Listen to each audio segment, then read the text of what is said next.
Ma ba'd. Kaum muslimin dan muslimat, para ikhwah dan akhwat, para pemirsa Al-Furqan TV yang dirahmati oleh Allah Subhanahu wa taala. Alhamdulillah, dengan limpah nikmat dan taufik dari Allah Subhanahu wa taala, kita bisa kembali melanjutkan kajian kita bersama kitab Al-Ahadits fil Akhlaq. Setelah 1 bulan lebih kita meliburkan kajian kitab ini. Alhamdulillah kita bisa memulainya kembali. Semoga kita memulai pelajaran ini, mengawali kajian ini kembali dengan membawa semangat baru, dengan membawa niat yang ikhlas, mengharapkan ridha Allah Subhanahu wa taala, raf'ul jahli, mengangkat kejahilan an anfusina wa an ghairina, ya, baik kejahilan yang ada pada diri kita maupun kejahilan yang ada pada orang selain kita. Semoga dengan kita kembali dari kampung halaman kita ke ma'had ini, ya, kita memiliki semangat yang baru untuk mengkaji ilmu agama, lebih bersemangat dan membawa niat yang baik, membawa niat yang ikhlas untuk mengharapkan ridho dari Allah Subhanahu wa taala, sehingga Allah Subhanahu wa taala memberkahi ilmu kita, menjadikan ilmu kita sebagai ilmu yang bermanfaat. Dan saya ucapkan kepada antum semuanya, marhaban bikum jami'an ayyuha talabatul ilm, ayyuha talabah di Ma'had Al-Furqan Al-Islami ini. Wa taqabbalallahu minna wa minkum salihal a'mal. Semoga Allah Subhanahu wa taala menerima semua amalan ibadah kita yang kita kerjakan pada bulan Ramadan kemarin, puasa kita, qiyam kita, tilawah kita dan ibadah-ibadah yang lainnya. Semoga Allah Subhanahu wa taala menerimanya dan menjadikan kita semuanya sebagai orang-orang yang bertakwa, menjadikan kita semuanya termasuk orang-orang yang sukses dan berhasil dalam puasa kita kemarin, sebagaimana tujuan daripada puasa itu sendiri. Ya ayyuhalladzina amanu kutiba alaikumussyam kama kutiba alal ladzina min qablikum la'allakum tattaqun. Wahai orang-orang yang beriman, telah diwajibkan kepada kalian berpuasa sebagaimana diwajibkan kepada orang-orang sebelum kalian, agar kalian bertakwa. Para ikhwah sekalian yang dirahmati oleh Allah Subhanahu wa taala, dan juga tidak bosan saya mengingatkan kepada diri sendiri dan juga kepada antum semuanya, marilah di bulan-bulan ini setelah Ramadan kita yang banyak-banyak berdoa kepada Allah Subhanahu wa taala agar Allah menerima amalan kita sebagaimana kebiasaan kaum salaf terdahulu, bahwasanya mereka itu 6 bulan sebelum Ramadan mereka banyak-banyak berdoa kepada Allah Subhanahu wa taala agar menyampaikan umur mereka kepada Ramadan. Dan 6 bulan setelah Ramadan mereka juga banyak-banyak berdoa lagi supaya Allah Subhanahu wa taala menerima ibadah-ibadah mereka di bulan Ramadan. Jika memang mereka saja seperti itu, padahal amalan mereka lebih tinggi kualitas dan kuantitasnya, kita yang jauh dari mereka lebih utama, lebih layak, lebih pantas untuk banyak-banyak berdoa kepada Allah Subhanahu wa taala agar Allah senantiasa menerima amalan-amalan kita. Jadi kebiasaan kaum salaf terdahulu, apabila selesai mengerjakan amalan-amalan mulia, amalan-amalan yang besar, mereka tidak membiarkan amalan itu berlalu begitu saja, akan tetapi mereka senantiasa mengawalnya,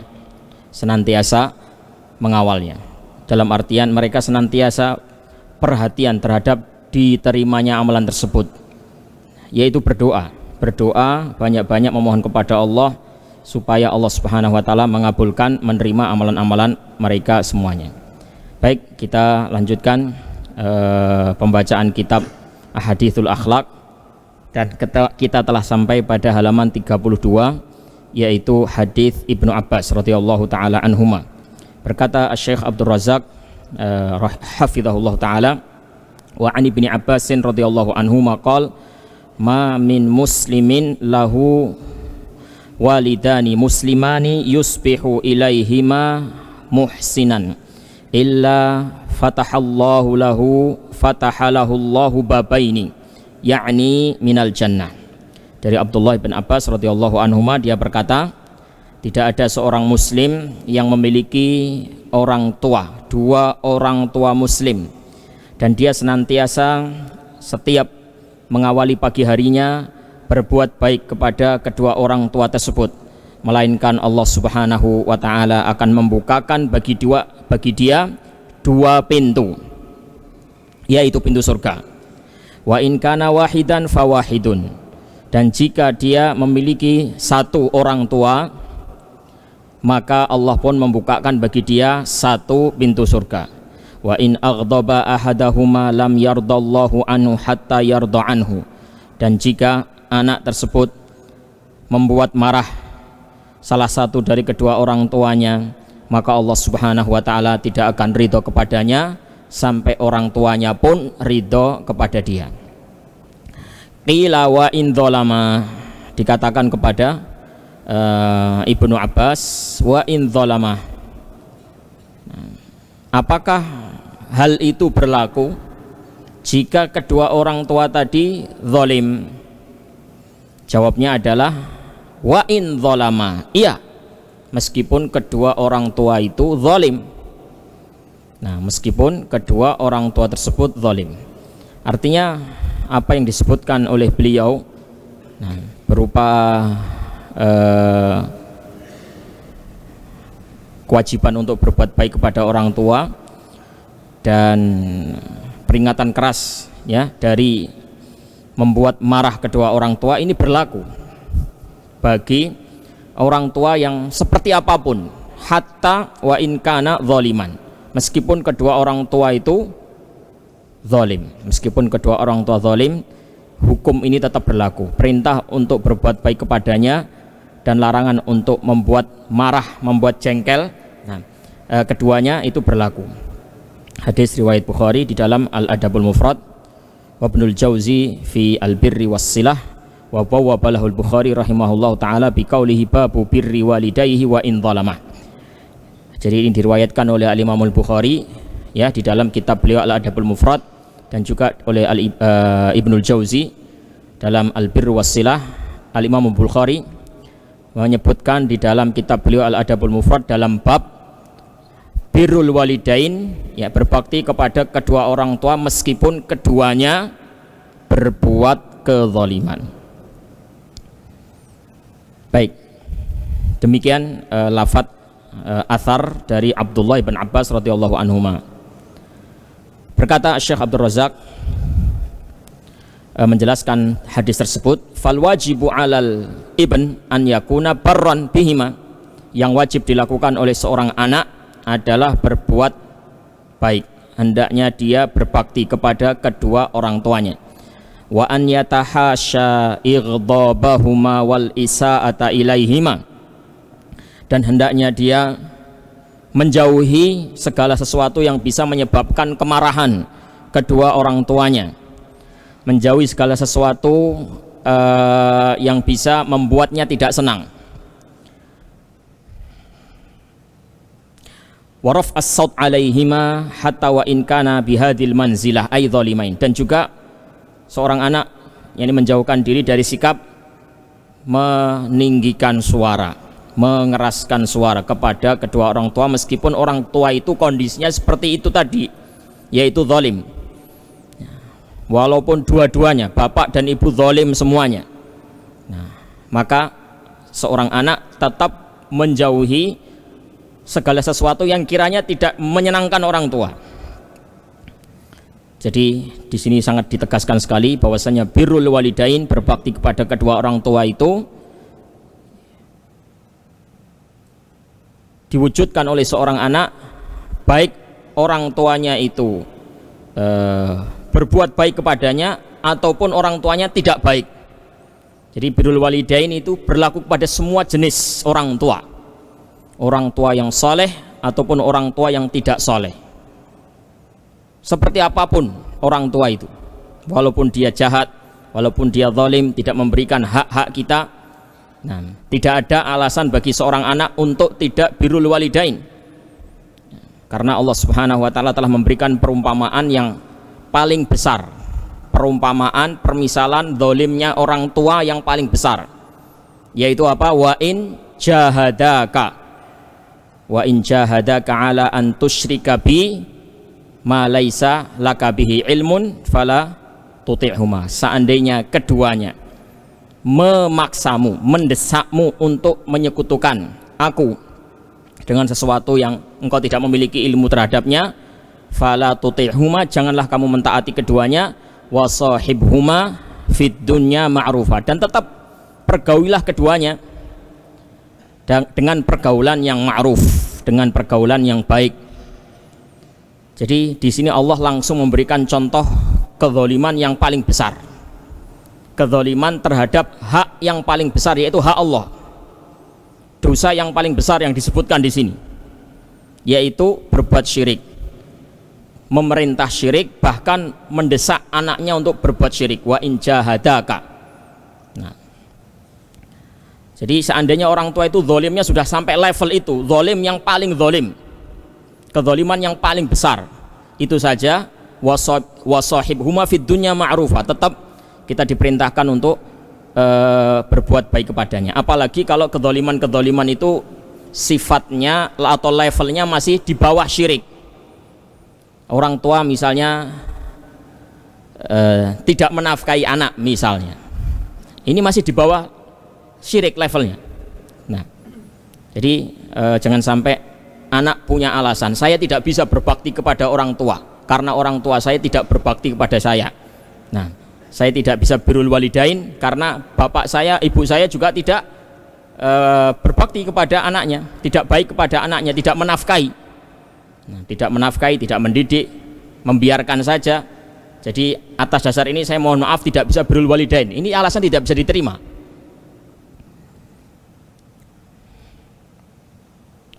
Qauluhu yusbihu ilaihima muhsinan. Yusbihu ilaihima muhsinan. Dia memasuki pagi harinya, mengawali harinya dengan berbuat baik kepada kedua orang tuanya. Maknanya adalah annahu yusbihu kulla yaumin muhsinan ila walidayhi, yaitu setiap hari dia mengawali harinya itu dengan berbuat baik kepada orang tuanya. Nah, jadi ini anjuran, motivasi bagi para anak, hendaknya setiap harinya dia mengawali harinya di waktu pagi, dia mencetak prestasi birrul walidain. Nah, targetkan ya setiap hari. Nah, antum menyenangkan orang tua, awali hari antum ya dengan membuat orang tua antum tersenyum. Wa hadza fihi istiqbalul yaum min awwalihi bil ihsani ilal walidain. Di dalam hadis ini, di dalam athar ini terdapat faidah anjuran untuk istiqbalul yaum min awwalihi bil ihsan, menyambut pagi hari atau menyambut awal hari kita dengan berbuat baik kepada kedua orang tua. Wa ja'lu birrihima min awwaliyatihi fi awwali yaumihi wa bidayati naharihi. Dan dia menjadikan birrul walidain itu sebagai prioritas yang utama di awal harinya, prioritas yang pertama, yang utama di awal harinya.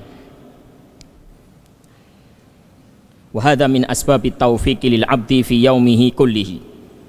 Nah, kalau antum tidak bisa tiap pagi harinya, nah, karena terpisah dengan kedua orang tua dan ada kesempatan untuk berkomunikasi setiap pekannya, ya jadikan pekan itu di awal pekan, setiap kali antum berkomunikasi dengan kedua orang tua antum, ini awali komunikasi percakapan dengan kedua orang tua dengan sesuatu yang menyenangkan keduanya. Hadza min asbabit taufik. Ini adalah sebab seseorang itu mendapatkan taufik di hari tersebut. Idza bada al yauma bi birri walidayhi wa husnil muamalah wa tibil khitab.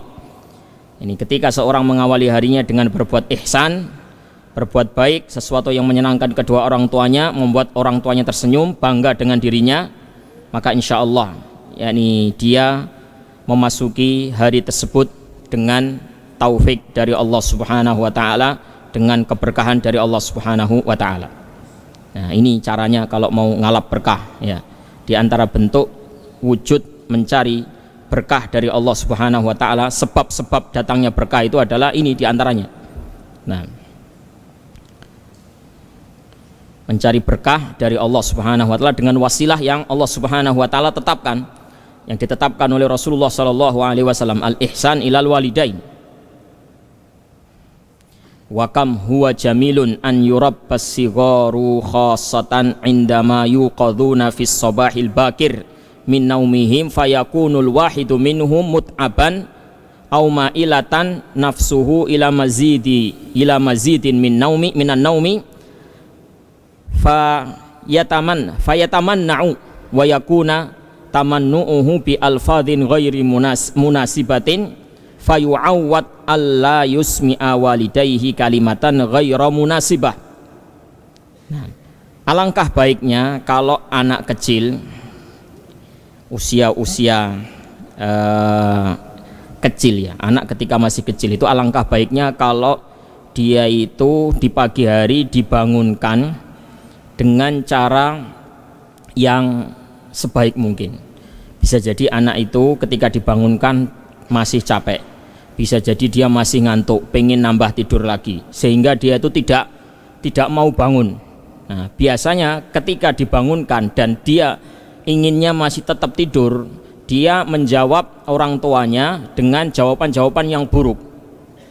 Nah, antum begitu apa enggak ketika dibangunkan oleh musyrif, dibangunkan oleh teman antum?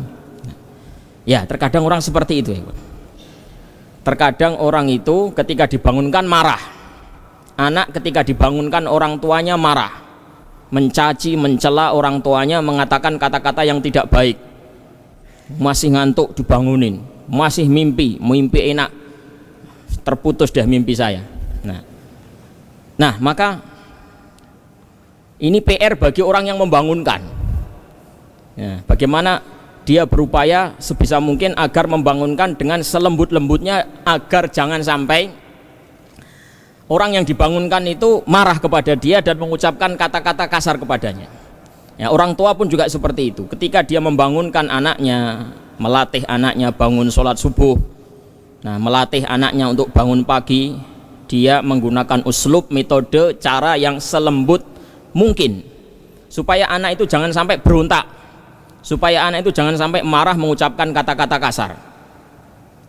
Nah, wa aidan yu'inuhu walidahu ala dzalika bi an yuqidhu bi rahmatin wa rifqin wa rahimallahu imra'an a'ana waladahu ala birrihi. Jadi dia bangunkan anaknya dengan selembut mungkin, dengan penuh kasih sayang. Semoga Allah Subhanahu wa taala merahmati seseorang yang membantu anaknya untuk berbakti kepadanya. Ini PR orang tua. Jadi anak itu wajib berbakti kepada orang tua. Nah, orang tua itu hendaknya dia membantu anaknya untuk bisa bakti kepada dia. Terkadang anak itu nakal, durhaka ya kepada orang tuanya, itu disebabkan dari orang tuanya sendiri. Maka bagi calon-calon orang tua antum semuanya ini, nah, hendaknya belajar. Nah, belajar bagaimana nanti kalau punya anak antum nanti itu punya PR untuk bakti kepada antum.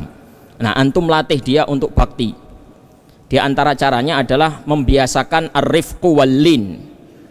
Nah, di rumah biasakan sikap lemah lembut ya, sikap sopan di keluarga, di rumah antum. Kalau antum mendidik anak antum dengan penuh kelembutan, dengan tutur kata yang baik, yang manis, anak antum insya Allah akan ketularan. Dia berkata kepada antum lembut, sopan, karena antum berkata kepada dia juga sopan. Antum membangunkan dia dengan baik, dengan lembut, dia tidak pernah berontak karena antum membangunkannya dengan cara yang lembut, sehingga anak itu tidak terbiasa dengan sikap berontak, sikap membantah. Kita yang mengawali dulu, sebagai orang tua kita mengawali dengan hal-hal yang tidak memancing kemarahan anak kita. Jadi anak itu kadang memberontak gara-gara orang tuanya juga senang senang berkata-kata kasar, memberontak kepada anaknya, ngajari anaknya sabar, tapi sambil bentak meja, sabar, sabar, sabar. Nah, sabar nak. Nah, jangan suka marah sambil marah.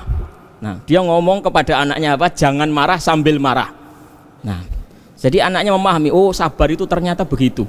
Oh, nah, jangan marah itu seperti itu. Tidak marah itu maksudnya menggebrak meja. Sabar itu artinya menggebrak meja, membanting pintu, itulah sabar.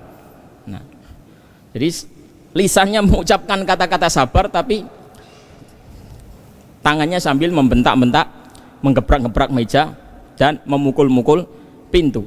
Jadi percuma saja dia mengucapkan kata sabar.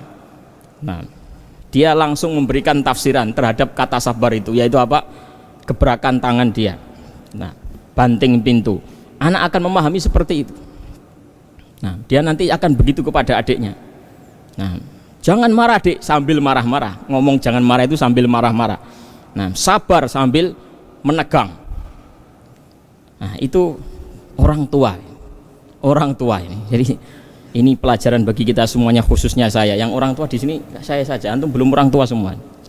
Nah, pelajaran bagi kita semuanya ya ikhwah.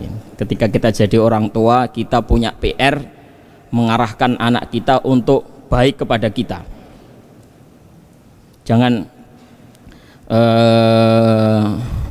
menuntut anak kita untuk lembut kalau kita sendiri tidak lembut. Kita memohon kepada Allah Subhanahu wa taala ar-rifq wal lin war-rahmah wa husnul adab fil qawli wal amal. Innahu waliyyu dzalika wal qadiru alaihi. Wa qawluhu qila wa in dzalama, qala wa in dzalama, meskipun kedua orang tua itu zalim, yani hukum yang kamu sebutkan tadi, hukum yang Anda sebutkan tadi berlaku bagi orang tua meskipun zalim? Iya. Jawab Ibnu Abbas, iya meskipun zalim. Maksud ucapan ini adalah annal wajiba 'alal ibni hatta wa in kana sadara min abihi nahwahu syai'un minadz-dzulmi awil khata' awit tajawuz aw min ummihi kadzalik fa 'alaihi an yaltafita ila khata'il walidain. Fa'alaihi alla yaltafita ila khata'il walidain bal yajibu alaihi an yatadzakkara al-ma'ruf al-'azima wal ihsan al-kabir alladhi hasala lahu min walidayhi. Jadi artinya anak itu meskipun menghadapi orang tuanya yang kasar, yang jahat, yang kata-katanya kotor, nah itu jangan dilihat sikap orang tua yang seperti itu. Nah, selalu lihat kebaikannya. Ketika antum dimarahi orang tua, ibu misalnya, ibu antum membentak-bentak, marah-marah, kata-katanya kotor kepada antum, ingat, jangan lihat marah-marahnya ini, langsung antum ingat ibu antum capek, ya, capek menyediakan makanan antum, capek nyuci piring, capek ya membersihkan rumah. Nah, ingat ibu antum dulu capek melahirkan antum, mendidik antum, ya mengasuh antum ketika antum masih kecil. Itu saja yang diingat. Marahnya, ya, kata-kata kotornya jangan dilihat. Wa alla yansa hadzal ma'ruf al-'azim bisababi khata'in aw itsnaini aw thalathatin min walidayhi. Dan hendaknya anak itu tidak lupa perbuatan baik, ya, kebaikan orang tua yang sangat besar disebabkan hanya perbuatan salah dari orang tua, 1, 2 atau 3 kesalahan. Jangan sampai kesalahan orang tua, ya, 1 kesalahan, 2 kesalahan, 3 kesalahan itu ya ini membuat kita lupa dari kebaikannya yang sekian banyak. Nah, bapak kita kerja, nah, banting tulang peras keringat untuk menafkahi kita, ibu kita ya rela untuk mengorbankan waktu tidurnya, waktu istirahatnya demi untuk mengasuh kita. Nah, itu adalah suatu keagungan yang sangat besar, suatu kebaikan yang sangat besar. Ya, kalau seandainya orang tua kita salah kepada kita sekali, 2 kali, 3 kali, itu tidak ada apa-apanya. Kesalahan itu sangat ringan. Nah, maka hendaknya kita mudah untuk memaafkannya, mudah untuk melupakannya.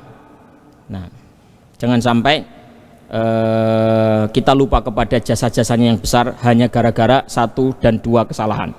Bal alaihi an yakuna dzakiran daiman ma'rufahumas sabiqa wa jamilahumul mutawasil. Hendaknya anak itu senantiasa mengingat kebaikan kedua orang tuanya yang telah lalu. Nah, keindahan-keindahan yang terus mutawasil, yang terus bersambung, yang terus berkesinambungan datang kepada kita. Ya, kadang di tengah marahnya tetap orang tua itu ya baik kepada kita. Bahkan bisa jadi marahnya itu karena pengen kita baik. Marahnya orang tua itu karena pengen kita baik. Nah, sisi-sisi itu yang kita lihat. Baiknya ya orang tua kita itu yang kita lihat, jangan melihat satu, dua, atau tiga kesalahannya. Ya, namanya manusia salah itu sesuatu yang pasti terjadi, wajar. Nah, tapi orang tua kita di tengah-tengah kesalahannya pasti memiliki kebaikan yang jauh lebih besar daripada kesalahan-kesalahan tersebut.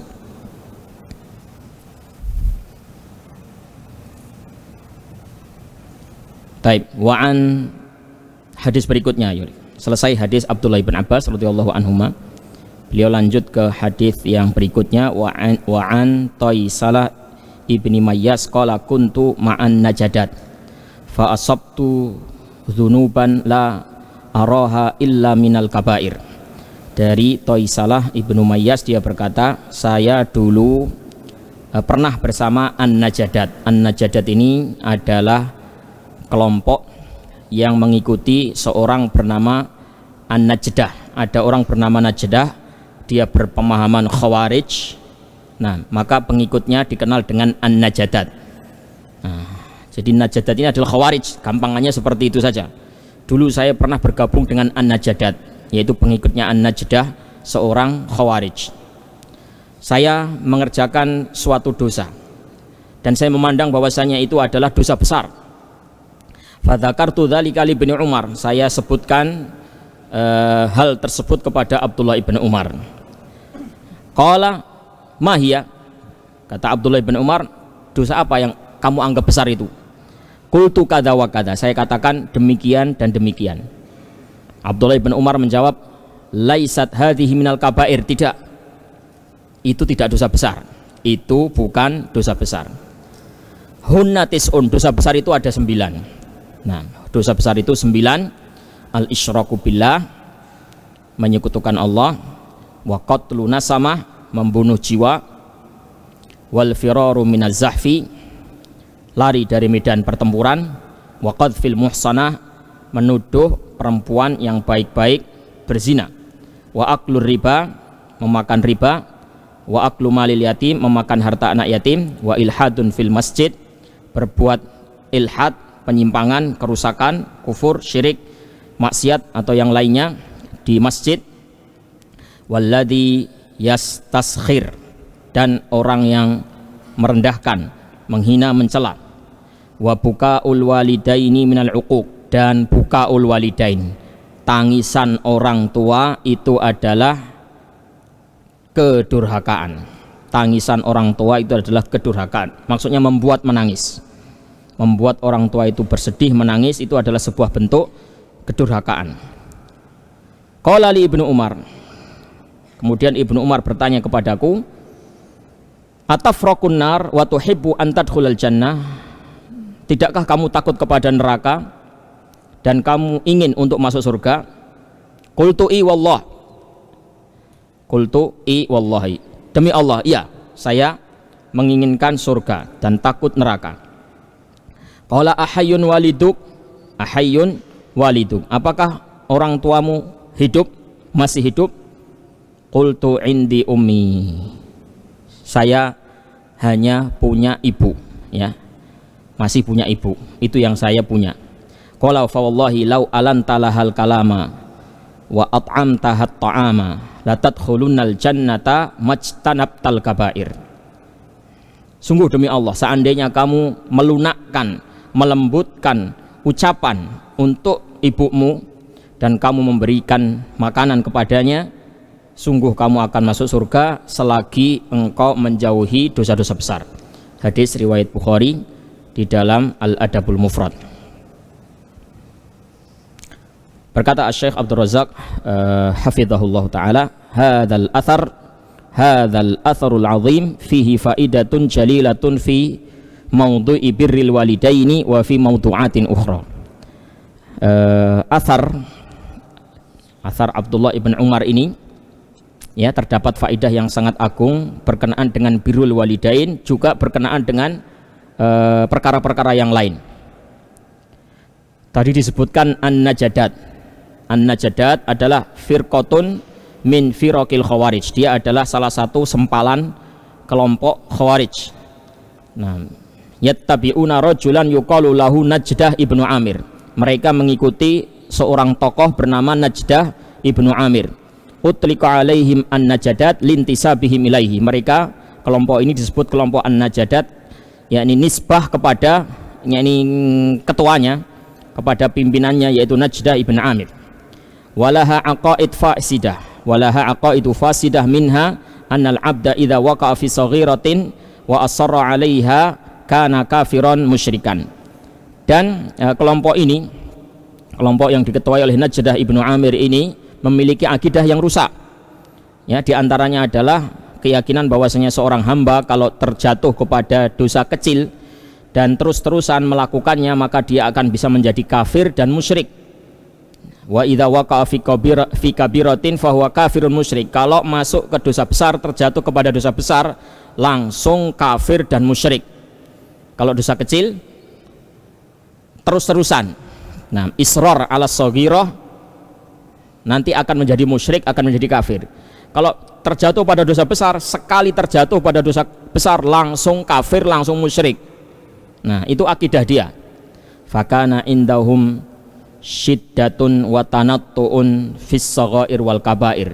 Intinya mereka ini punya pandangan yang sangat ekstrim terhadap dosa, entah dosa kecil, entah dosa besar.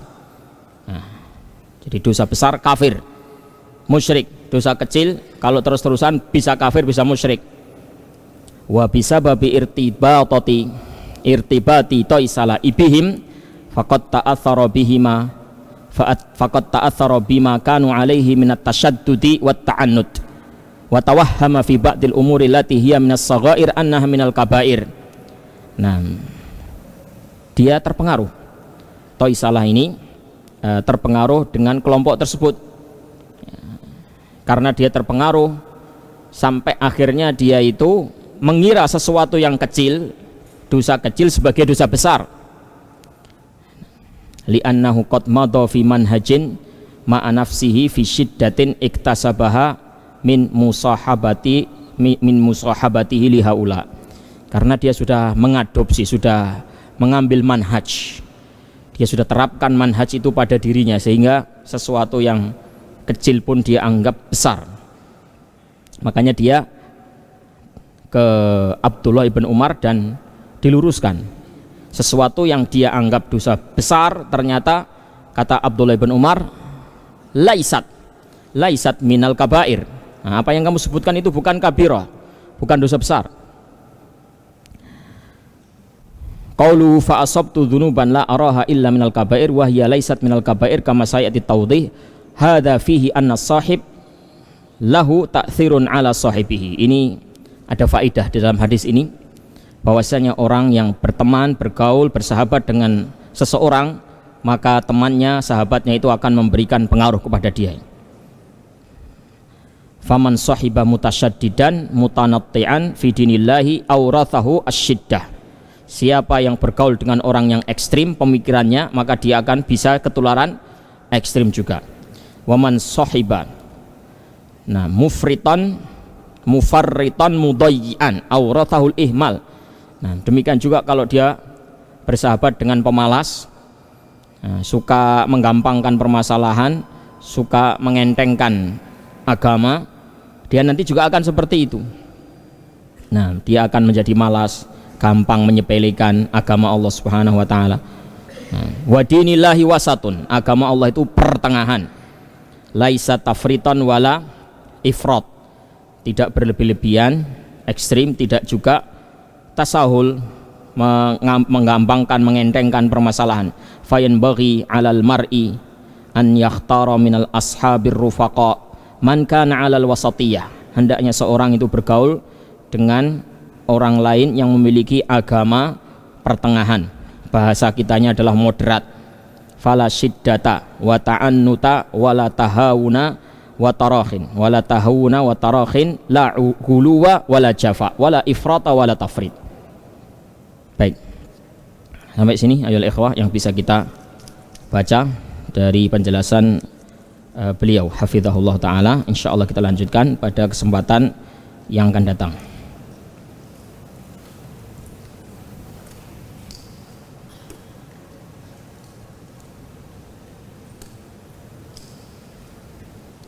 Misalkan ada pertanyaan, misalkan ibu ana meninggal, kemudian bapak ana menikah lagi, apakah kedudukannya sama dengan ibu ana yang pertama?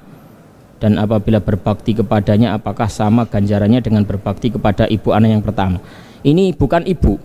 Kalau ibu antum sudah meninggal, terus bapak antum menikah lagi, ini bukan ibu, ini istrinya bapak.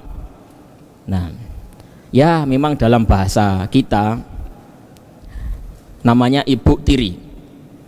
Tapi ketika kita silahkan nggak apa-apa, yakni kita menamainya ibu tiri, ada kalimat ibu di situ ya. Silahkan. Ini ada beberapa kata-kata dalam bahasa Indonesia yang itu tidak cocok dengan kata-kata dalam bahasa Arab, dalam bahasa Quran, dalam bahasa hadis. Seperti ibu tiri, itu bahasa kita. Nah, kalau kita membahas Quran, membahas hadis, itu bukan ibu. Nah, demikian juga musola misalnya. Musola itu masjid besar, masjid kecil, musola. Nah, itu juga dalam bahasa hadis nggak seperti itu. Silaturrahim misalnya, silaturrahim, yakni perkumpulan halal bihalal misalnya, seluruh sivitas perusahaan A misalnya, pabrik A, semua warga, semua sivitas, semua muntasibin ma'had tersebut, itu dikatakan silaturrahim, padahal bukan. Tapi itu sudah terlanjur menjadi apa? Istilah yang ma'ruf, yang masyhur di negeri kita. Nggak apa-apa dipakai. Ibu tiri, ini istrinya bapak kita yang bukan melahirkan kita, wanita yang tidak melahirkan kita, itu bukan ibu kita, walaupun disebut ibu tiri. Silakan dipakai istilah ibu tiri, nggak ada masalah. Demikian tadi musola tadi, pakai istilah itu nggak apa-apa. Silaturrahim itu juga nggak apa-apa. Memang bahasa kita sudah seperti itu.